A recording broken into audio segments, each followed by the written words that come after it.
জয়গুরু। শ্রী শ্রী ঠাকুরের শ্রীহস্তলিখিত সত্যানুসরণ গ্রন্থ হইতে কিছু অংশ পাঠ।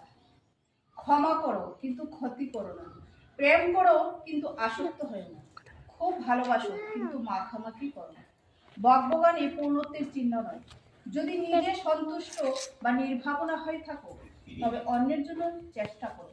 যে পরিমাণে দুঃখের কারণে মন সংলগ্ন হয়ে অভিভূত হবে সেই পরিমাণে হৃদয়ে ভয় আসবে ও দুর্বলতাগ্রস্ত হয়ে পড়বে। যদি রক্ষা পেতে চাও, ভয় এবং দুর্বলতা বলে কিছু রেখো না। সৎ চিন্তা এবং সৎকর্মে ডুবে থাকো। অসতে আসক্তি থেকে ভয়, সুখ ও দুঃখ আসে। অসৎ পরিহার করো, সতে আস্থাবান হও, প্রাণ পাবে। সৎ চিন্তায় নিমজ্জিত থাকো, সৎকর্ম তোমার সহায় হবে এবং তোমার চতুর্দিক সৎ হয়ে সকল সময় তোমাকে রক্ষা করবেই করবে।